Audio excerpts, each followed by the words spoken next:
दुर्वासा ऋषि के श्राप से एक अप्सरा कैसे बनी बानरी। एक बार देवराज इंद्र की सभा स्वर्ग में लगी हुई थी। इसमें दुर्वासा ऋषि भी भाग ले रहे थे।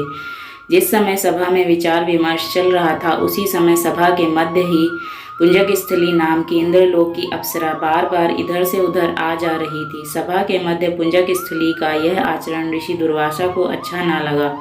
दुर्वासा ऋषि अपने क्रोध के लिए प्रसिद्ध हैं। उन्होंने पुंजक स्थली को कई बार टोक कर ऐसा करने से मना किया, लेकिन वह अनसुना कर वैसे ही करती रही। तो दुर्वासा ऋषि ने कहा, तुझे देव सभा की मर्यादा का ज्ञान नहीं। तू कैसी देव अप्सरा है जो वानरियों की तरह बार बार आज आकर सभा में व्यवधान डाल रही है।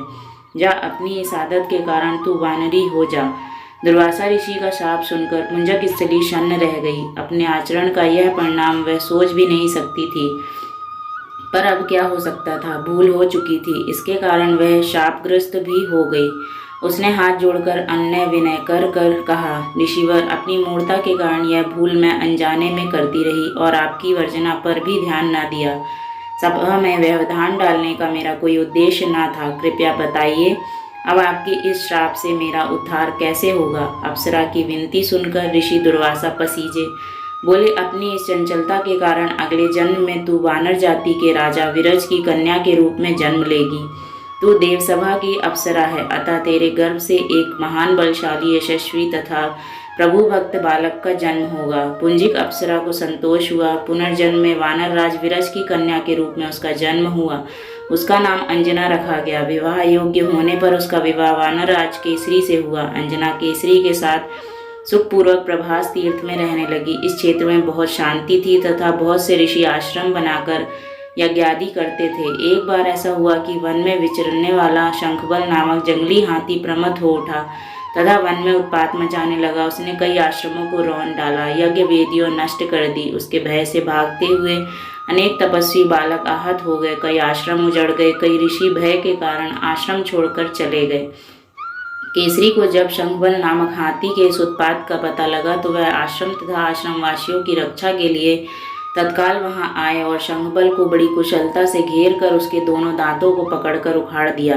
पीड़ा से चिंघाड़ता हुआ वह हाथी वहीं धराशायी हो गया और मर गया। आश्रम की रक्षा के लिए उनके अचानक पहुंचने तथा हाथी को मारकर आश्रमवासियों को निर्भय कर देने वाले केसरी का ऐसा बल देखकर ऋषि मुनि बहुत प्रसन्न हुए और केसरी के पास आकर आशीर्वाद देते हुए कहा, वानर राज केसरी, जिस प्रकार तुमने आज हम सबकी तथा आश्रम की रक्षा की, इसी प्रकार भविष्य में तुम्हारा होने वाला पुत्र पवन जैसे वेग वाला होगा तथा रुद्र जैसा महान बलशाली होगा। तुम्हारे बल तेज के साथ साथ उसमें पवन तथा रुद्र का तेज भी व्याप्त रहेगा।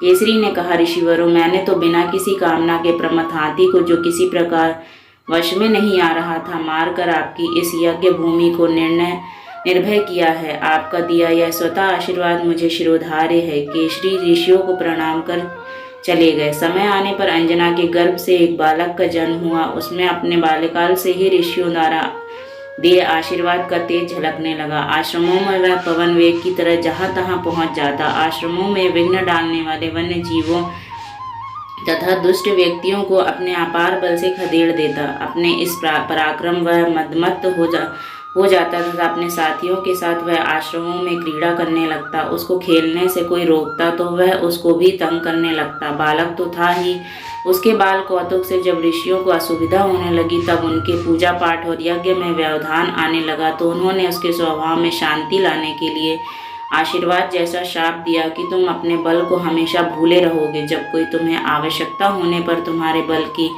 याद दिलाएगा, तब फिर तुम्हें अपार बल जागृत हो जाएगा। इससे वह बालक शांत स्वभाव का हो गया। केसरी नंदन यह बालक आगे चलकर हनुमान नाम से प्रसिद्ध हुआ।